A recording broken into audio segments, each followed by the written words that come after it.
Desakan agar dilakukan penindakan terhadap aktivitas pembuangan dan pembakaran secara sembarangan limbah medis oleh pihak Rumah Sakit Sentra Medika yang belum ditanggapi serius Dinas Lingkungan Hidup Pemerintah Kabupaten Minahasa Utara terus menuai sorotan tajam masyarakat. Karena dalam perizinan kita kan, dalam hukum juga kita mengenal restorasi justice, ya kan? Jadi kita menghormati itu, artinya kita memberi kesempatan. Kalau sudah ada unsur pelanggaran, ya itu tadi kembali ke acuan perundang-undangan di mana dinas juga harus memberikan teguran secara tertulis. Apa dia masih melanggar lagi, baru dihentikan kegiatan dia. Itu mekanismenya, itu yang saya sampaikan. Kita ikuti aturan aja. Saya rasa rekan-rekan media juga sudah sangat membantu ke publik agar supaya masyarakat sadar bahwa ternyata ada kegiatan seperti ini. Walaupun itu masih baru, tetapi jangan sembrono, jangan terkesan tidak mentaati aturan. Itu aja konsekuensi yang mereka harus hadapi. Jadi kalau sudah terjadi, berikan peringatan. Peringatan kan itu untuk merubah. Kita belum masuk ke tahapan gugatan. Jadi itu baru peringatan, dan itu diharapkan proaktif dari dinas. Karena kewenangan mereka ada di situ. Dulu ada PPNS kan, pejabat penyidik. Ya itulah mereka kita harapkan bergerak. Jangan nanti masyarakat sudah kisru, ada yang dirugikan, baru mau memanggil kiri kanan lagi. Koordinasi sudah terlambat. Berikan sanksi aja, teguran sesuai mekanisme. Itu yang saya harapkan. Makasih. Terkait direksinya yang terkesan lalai. Kalau direksi memang saya udah pernah juga menyurat melalui komunikasi di sana dan WA untuk koordinasi, ingin tahu juga, tapi mungkin mereka belum ada waktu. Tapi menurut saya terkesan mereka juga agak lamban merespon aktivis-aktivis seperti rekan-rekan kan. Harusnya mereka juga harus kooperatif, karena biar bagaimana orang juga membantu untuk sosial kontrolnya. Kalau cuma antara pengusaha dan pemerintah kan itu tidak etis juga. Harus dilibatkan para pihak, karena kedatangan mereka juga harus dituangkan dalam dokumen sosialisasi lapangan, komunikasi kan gitu.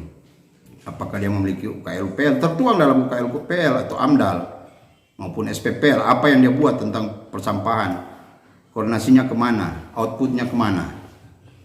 Dia sudah harus membaca itu, bahwa ada konsekuensi di situ, bahwa itu perdata maupun pidana. Itu aja. Menurut Ketua Badai, pihak direksi bisa dijatuhkan sanksi asalkan memenuhi unsur yang ditetapkan pemerintah, misalnya karena ada kelalaian yang kemudian pemerintah memberhentikan sementara operasinya atau bahkan bisa sampai mencabut izin. Dan jika ada masyarakat yang dirugikan akibat pembakaran limbah medis secara sembarangan, dengan 2 alat bukti dan 2 saksi sudah cukup untuk mempidanakan oknum. Sebab, perusahaan sebesar Sentra Medika menurut Ketua Badai seharusnya mampu melakukan pembiayaan untuk pemusnahan limbah medis sesuai standar yang ditetapkan aturan.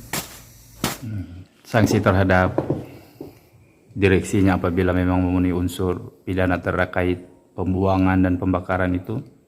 Kalau soal sanksi, menurut pengalaman saya sebagai Ketua Badai dalam selalu bergerak di bidang lingkungan hidup, sanksi itu terjadi ketika memenuhi unsur yang disampaikan pemerintah. Mereka lalai, tutup sementara, paksaan pemerintah kan begitu, izin dicabut. Kalau selanjutnya, kalau memang ada masyarakat dirugikan, 2 alat bukti 2 saksi saja sudah cukup untuk pidanakan oknum. Tapi ingat, oknum, karena dia mungkin, masa perusahaan sebesar begitu tidak mampu pembiayaan, berarti oknum yang punya keputusan. Sudah memenuhi unsur 2 alat bukti 2 saksi, itu bisa, tapi kedepankan dulu dengan secara persuasif dan langkah-langkah dari pemerintah.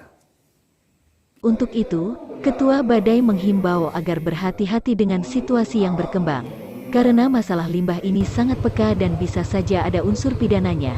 Artinya, LSM Badai memberikan kesempatan terhadap pemerintah melakukan peninjauan lapangan terhadap aktivitas yang dilakukan pelaku-pelaku usaha, dan jika terbukti bersalah ada mekanisme yang harus dilakukan Dinas Lingkungan Hidup secara transparan.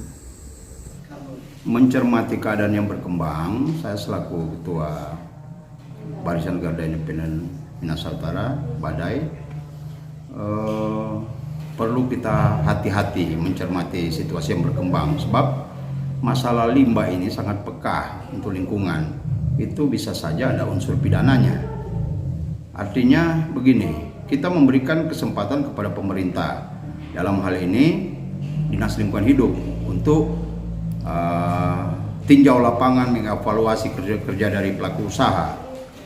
Jadi kalau dia seandainya terbukti bersalah, ada mekanisme yang harus mereka lakukan dan itu harus transparan ke masyarakat. Nah, contohnya mereka ada paksaan pemerintah, SP1, SP2, SP3, paksaan pemerintah, tutup sementara, sampai pencabutan izin usaha.